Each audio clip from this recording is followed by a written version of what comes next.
네, 오늘은 마태복음 28장 1절로 10절 말씀을 통해서 예수님의 부활이라는 제목으로 여러분과 은혜를 나누고자 합니다. 우리가 성경 전체를 살펴볼 때 하나님은 사람을 변화시키는 일을 하고 계시다는 것을 알게 됩니다.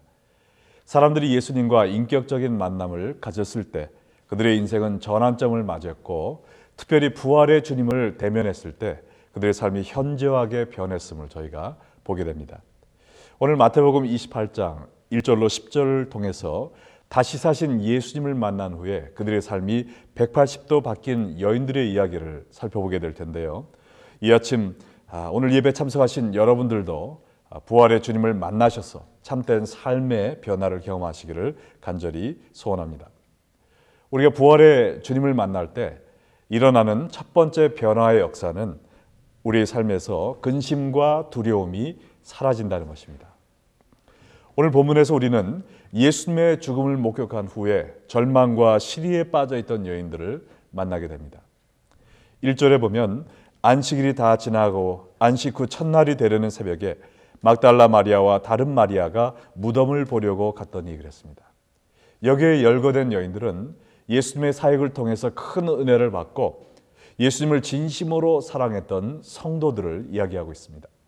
특별히 이 중 막달라 마리아는 7 귀신에게 눌려 있다가 예수님을 통해서 자유함을 받게 되었기 때문에 그 은혜에 감사해서 예수님이 가시는 곳마다 가서 충성되이 섬기던 사람이었습니다.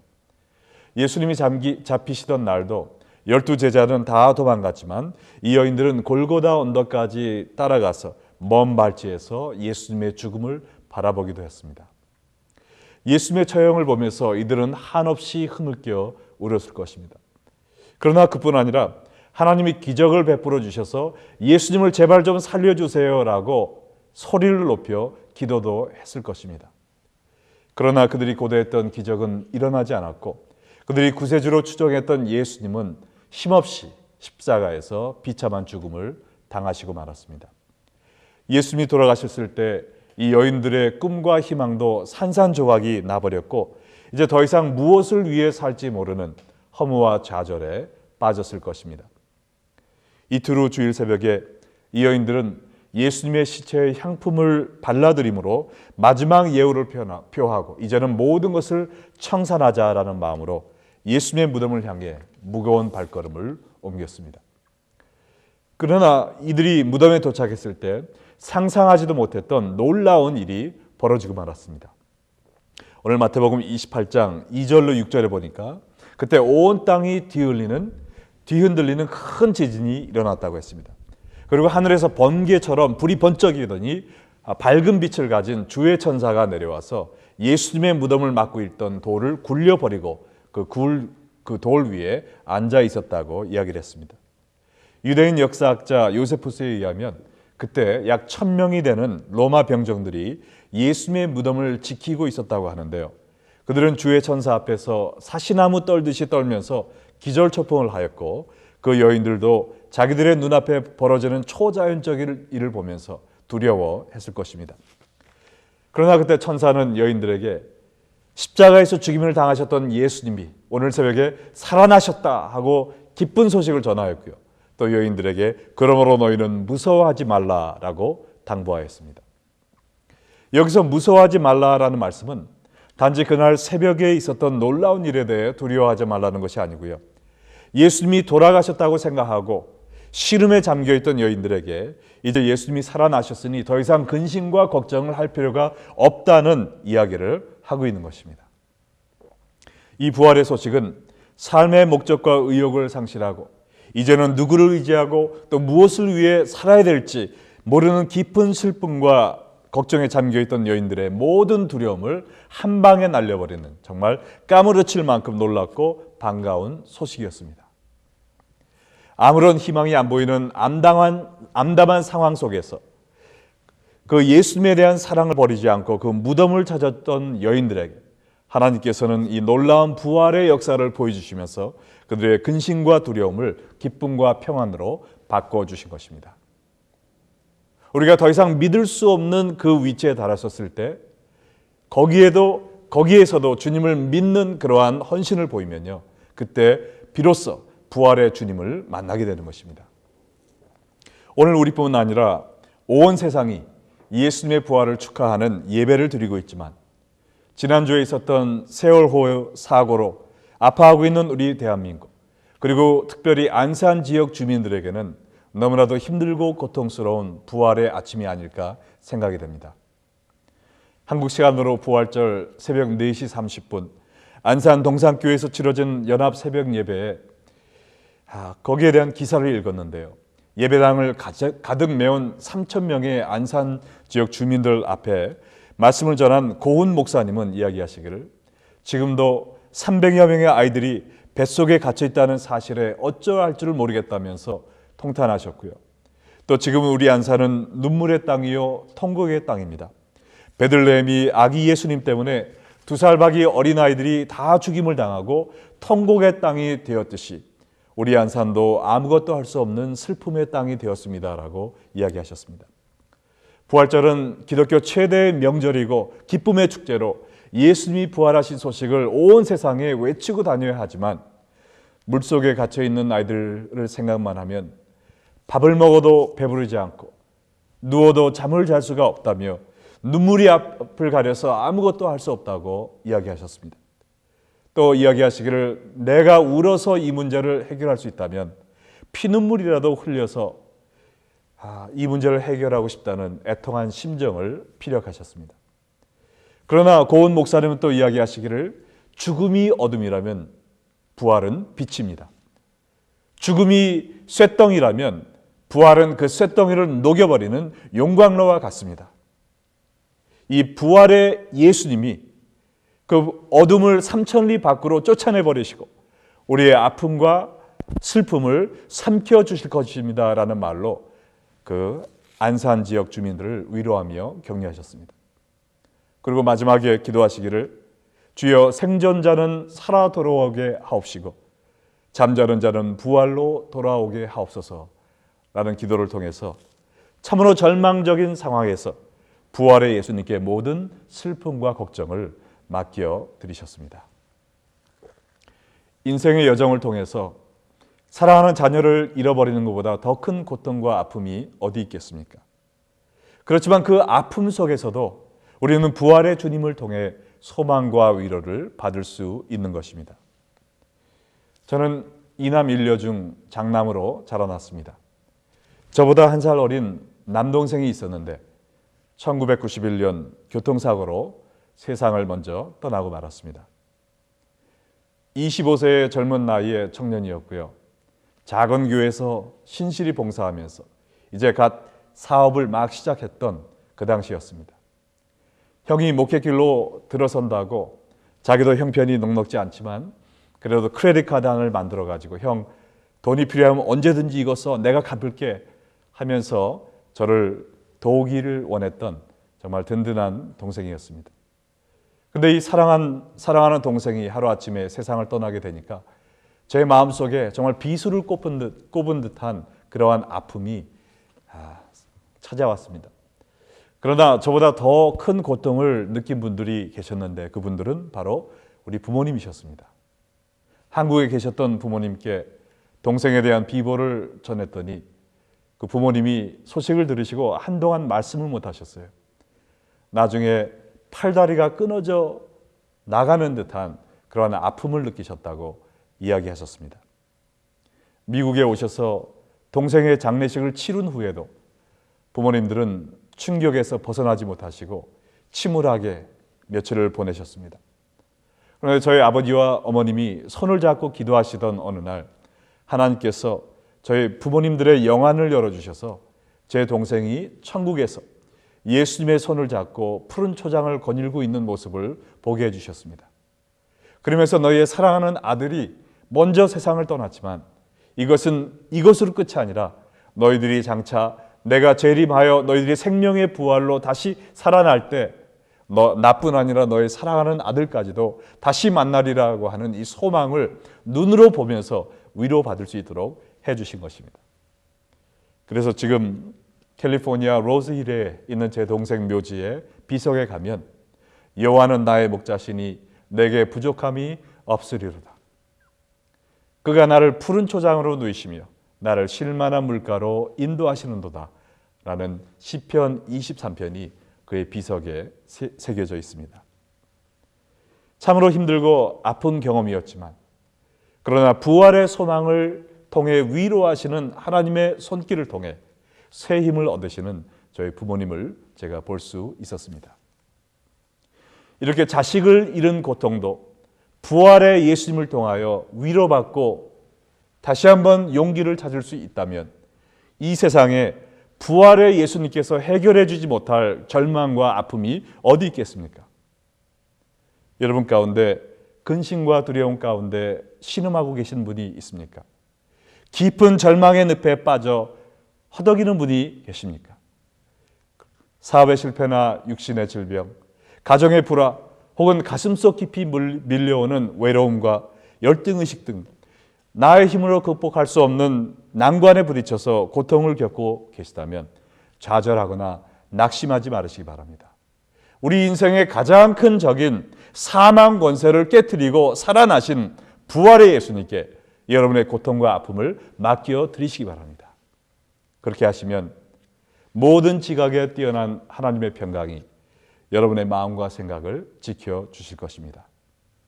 또한 모든 일이 합력하여 선을 이루게 하시는 하나님의 기적이 여러분의 삶을 통해 나타날 것입니다. 우리가 부활의 예수님을 만날 때 일어나는 변화의 현상 두 가지가 더 있는데 다음 거는 뭐냐면요. 우리가 기쁨으로 사명을 감당하게 된다는 것입니다. 부활의 소식을 통해 여인들의 근심과 두려움을 해결해 주신 예수님은 천사를 통해 그들에게 새로운 사명을 부여해 주셨습니다. 마태복음 28장 7절로 8절에 보니까 또 빨리 가서 그의 제자들에게 이르되 그가 죽은 자 가운데서 살아나셨고 너희보다 먼저 갈릴리로 가시나니 거기서 너희가 배우리라 하라. 보라 내가 너희에게 일러느니라 하거늘 그 여자들이 무서움과 큰 기쁨으로 빨리 무덤을 떠나 제자들에게 알리려고 다름질할세 그랬습니다. 삶의 목적을 상실하고 예수님의 무덤을 찾았던 여인들은 예수님의 부활하심을 깨달은 후에 그 기쁜 부활의 소식을 제자들에게 전해주는 새로운 사명을 얻게 되었습니다. 그리고 이 사명을 완수하기 위한 뜨거운 열정을 가지고 무덤을 떠나는 모습을 저희가 보게 됩니다. 이 무덤을 처음에 찾았을 때 예수님이 죽어 이 무덤에 누워 계셨다고 생각했을 때는 천근만근되는 이 발을 질질 끌면서 무덤에 왔지만 이제 살아계신 예수님에 대한 소식을 듣고 이들은 기뻐서 이 복음을 전하기 위해서 뛰어갔다고 했습니다. 정말 얼마나 기쁘고 흥분된 마음으로 고동치는 심장을 붙잡고 뛰어갔을지 상상이 되십니까? 그 소식을 듣고 여인들이 정말 손뼉을 치면서 서로를 쳐다보면서 예수님이 정말 살아나신 거야? 이 무덤에 한번 들어가 볼까? 정말 예수님이 안 계시네? 우리 예수님이 살아나셨구나 하면서 서로 손을 잡고 이제는 제자들을 향해 달려가는 이 여인들을 생각해 보세요. 그 가는 길에 아무 말 없이 갔겠습니까? 아니죠. 그 길에서 본 사람들을 막 붙잡으면서 멀리 있는 사람한테 손짓을 하면서 저 소식 들으셨어요? 예수님이 살아나셨대요. 예수님이 무덤에서 사흘 만에 살아나셨대요. 예수님은 정말 살아계신 하나님의 아들이요 메시아십니다. 예수 믿고 구원받으세요. 예수 믿고 구원받으세요 라고 외치면서 이 기쁨과 열정을 가지고 그들의 생명이 당한 날까지 부활의 소식을 전하며 살았을 것입니다. 바로 이것이 부활의 기적입니다. 부활의 의미는요, 2000년 전에 죽었다가 살아나신 예수님을 기념하는 예배를 드리는 것으로 끝나는 것이 아닙니다. 그것이 아니라 그때 살아나셔서 지금 내 안에 살아계신 예수님을 인조회하면서 순종하면서 찬양하면서 모든 사람에게 전파하기 위해서 지구 끝까지 달려가는 그것이 바로 부활의 참 의미인 것입니다. 예수님이 살아나셨을 때 마리아와 이 여인들도 살아났습니다.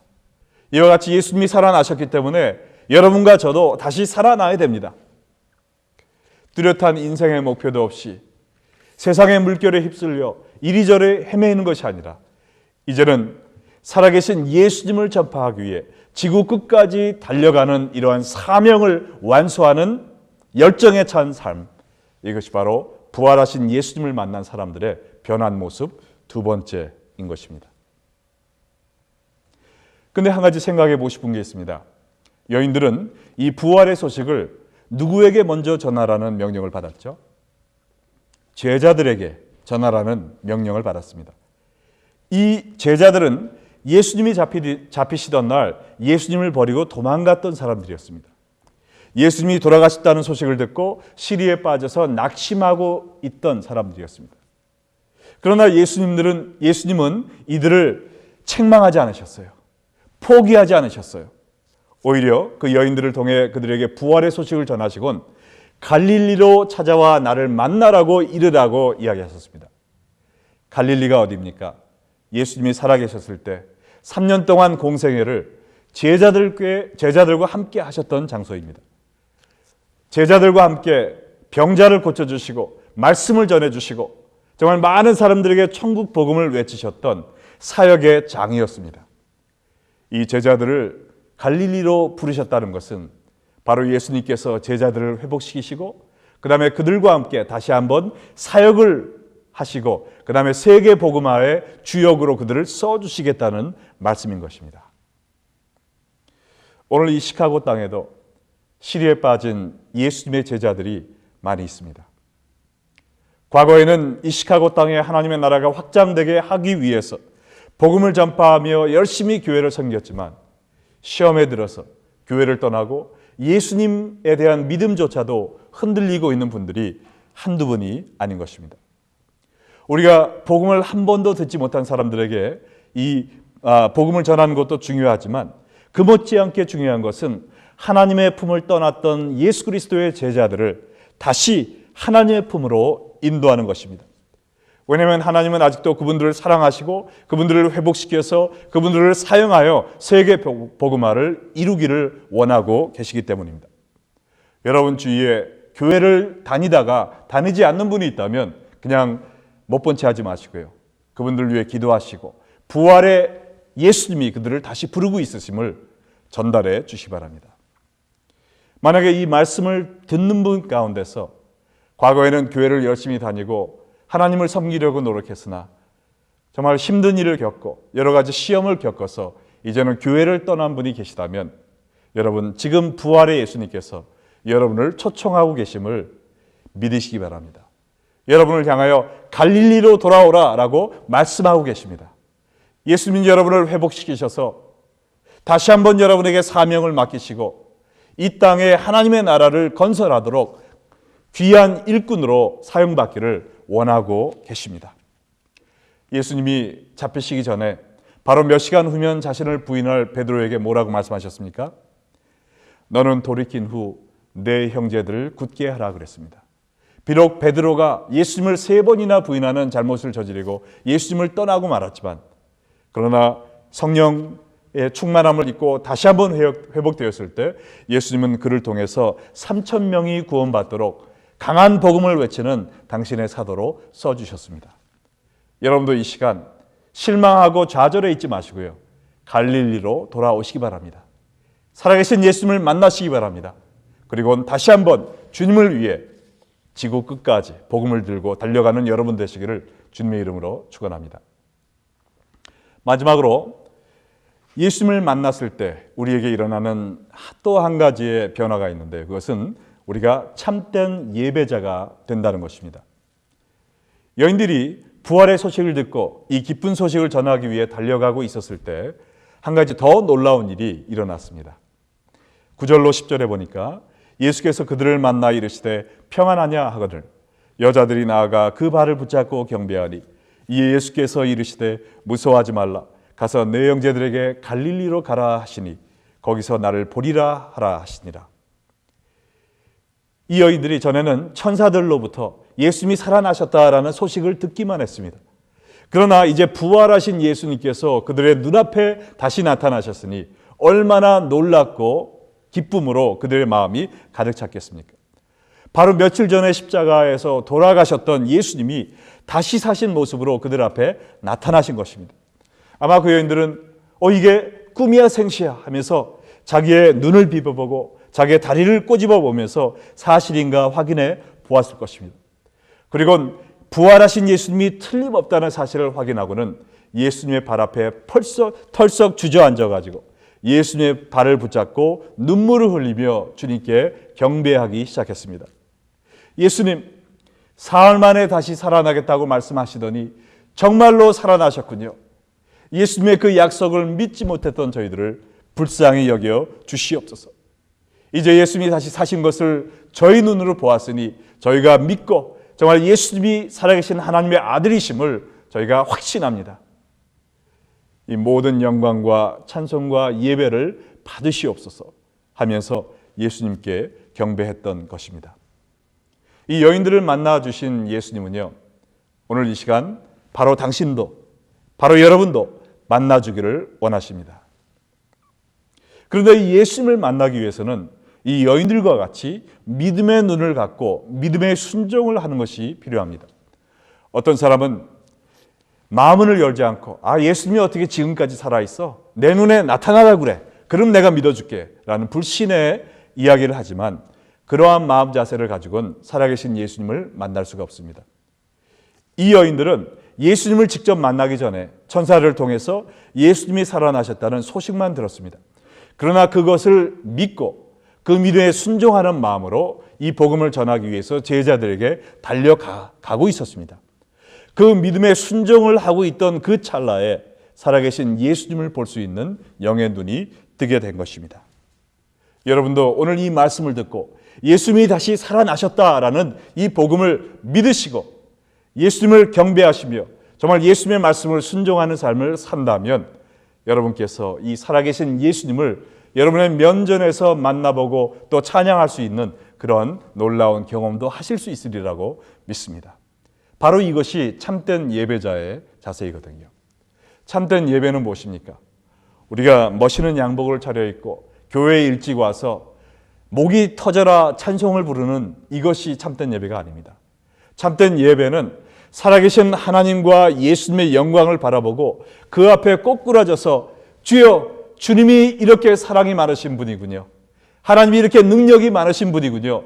하나님의 아름다운 영광을 보고 그 앞에 꼬꾸라져서 자연스럽게 나오는 하나님에 대한 감탄사, 바로 그것이 예배인 것입니다. 이러한 참된 예배자의 모습을 회복하기 원하시면요, 우리가 날마다 예수님을 만나는 삶을 살아야 되는 것입니다. 그냥 일주일 맹숭맹숭하게 살다가 교회에 나오는 것이 아니라 말씀을 통해서, 기도를 통해서, 묵상을 통해서, 또 봉사를 통해서, 순종을 통해서 예수님을 만나면서 날마다 예수님이 이렇게 놀라운 분이시라니, 예수님이 사랑이 이렇게 많으시다니, 나 같은 죄를 용서하시다니, 이런 큰 능력을 나를 통해서 베푸시다니, 예수님을 만나는 경험을 하시면 우리가 자연히 그 앞에 꼬꾸라져서 두 손을 들고 하나님을 경배할 수밖에 없는 참된 예배자가 되는 것입니다. 오늘 이 부활절 아침 예수님의 부활에 대한 메시지를 듣고 여러분은 어떻게 반응하시겠습니까?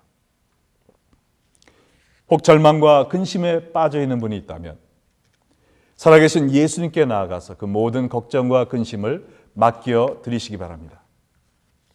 혹시 시험에 빠져서 교회를 떠나고 예수님을 떠났던 사람이 있다면 오늘 갈릴리로 당신을 부르고 계신 예수님의 음성을 들으시고 다시 예수님께로 돌아오시기 바랍니다. 그리고 내가 무엇을 위해 살아야 될지 인생의 목적과 의욕을 상실한 분이 계시다면 이 부활의 소식을 믿고 이 부활의 소식을 전하기 위해서 지구 끝까지라도 달려가는 열정을 회복하시기 바랍니다. 여러분이 이 부활의 소식을 듣고 믿고 순종하는 마음으로 이 소식을 전하는 믿음의 삶을 살 때 여러분은 살아계신 예수님의 영광의 얼굴을 바라보는 참 예배자의 모습을 되찾을 것이고 정말 예수님이 부르시는 그날까지 행복한 예배자로서, 전도자로서, 부활을 믿는 신도로서 하나님께 기쁨을 드리고 많은 열매를 맺는 삶을 사시게 될 것입니다. 오늘 이 부활의 예수님을 만나심으로 이 부활의 기쁨과 기적과 변화의 역사를 체험하시는 여러분 되시기를 주님의 이름으로 축원합니다.